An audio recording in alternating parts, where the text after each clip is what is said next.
Assalamualaikum warahmatullahi wabarakatuh. Kita pergi pada contoh 6, masih lagi graf jarak lawan masa. Okey, contoh 6, sahana berbasikal ke pejabat pos untuk menghantar kad ucapan Hari Raya Aidilfitri kepada kawan karibnya. Okey, selamat Hari Raya dan Hari Raya. Graf jarak masa di sebelah menunjukkan perjalanan pergi dan balik sahana dari rumahnya ke pejabat pos. Okey. Tentukan jumlah jarak keseluruhan perjalanan sahana dalam kilometer. Nilai T jika sahana berbasikal dengan kelajuan 8 km per jam ke pejabat pos dan huraikan perjalanan sahana dari pejabat pos ke rumahnya. Okey, yang pertama kita tahu sahana pergi dan balik. Macam mana kita tahu sahana pergi dan balik? Yang pertama dia bagi tahulah. Yang kedua kita tahu dia pergi dan balik sebab dia ada naik dan turun. Okey, kita tahu paksi Y kita boleh tentukan dia punya kedudukan. Jadi dia bergerak daripada A ke B dan yang ini dia B ke A lah. Okay, dalam kes ni daripada ke pejabat pos dan balik ke rumah dia balik. Okey. Tentukan jumlah jarak. Okey, kita tengok yang pertama, jumlah jarak yang dilalui oleh Suhana. Okey, kita tahu Suhana A kepada B iaitu daripada rumah ke pejabat pos adalah 2 km dan pergi balik dia adalah 2 tambah 2. Okey, itu jawapan dia 4 km. Okey, siap. Okey, untuk A2, okey, nilai T jika sahana berbasikal 8 km per jam ke pejabat pos. Okey, 8 km per jam. Okey. So, kita tahu rumus rumus laju sama dengan jarak bahagi masa, ataupun kita boleh kira kecurunan. Okey, dalam kes ni disebabkan dia dah bagi dia punya kelajuan, jadi kita akan guna rumus ini. Laju sama dengan jarak bahagi masa. Okey, so laju dia dah bagi, iaitu laju adalah 8 km per jam sama dengan jarak. Jarak dia bagi iaitu 2. Masa yang kita tidak tahu.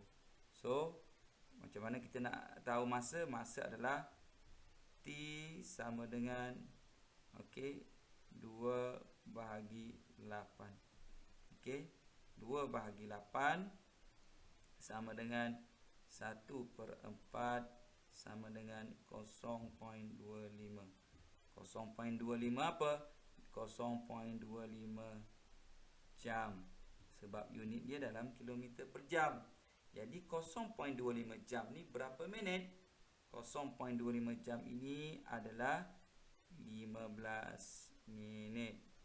Bermaksud kalau dia mula 9.20, 15 minit selepas itu adalah 9.20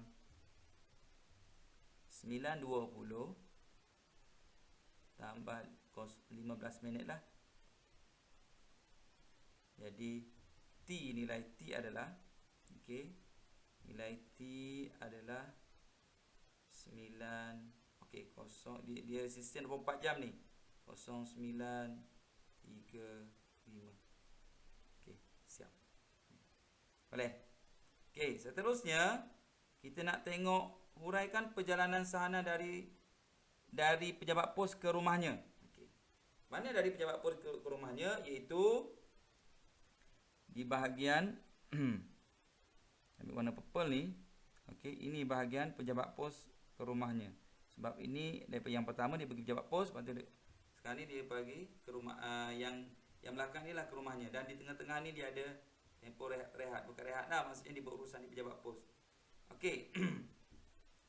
So, macam mana kita nak kira dia? Okey, ini dia kalau kita tengok masa dia ialah dalam bentuk waktu ataupun dalam bentuk jam. Maksudnya dalam bentuk waktulah, dalam contohnya 95 minit macam tu.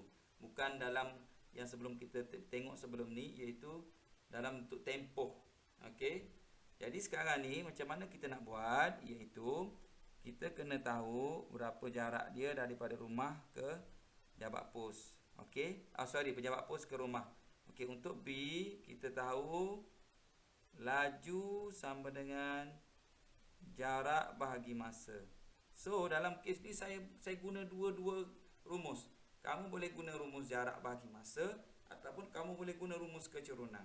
Okey, berapa jarak rumah pejabat pos ke rumah Suhana, iaitu 2 kilometer. Okey, berapa tempoh perjalanan dia daripada daripada pejabat pos ke rumahnya, iaitu dia bertolak 9.50, dia sampai 10.10, jadi 9.50.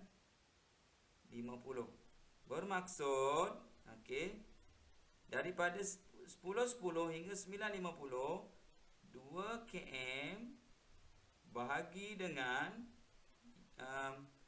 20 minit. 20 minit.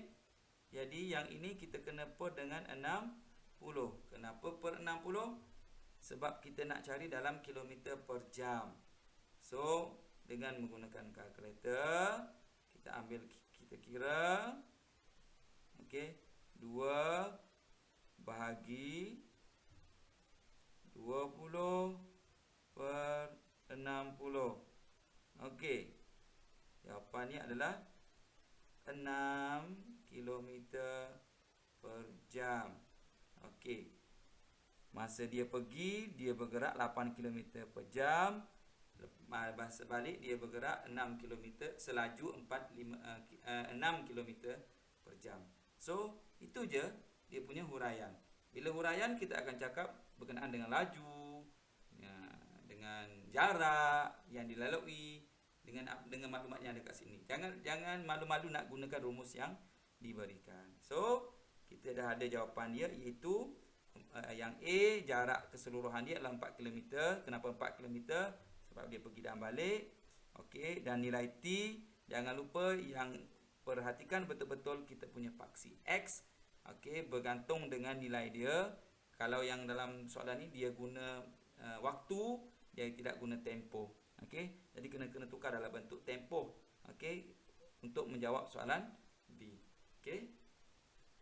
Sekian, terima kasih. Assalamualaikum warahmatullahi wabarakatuh.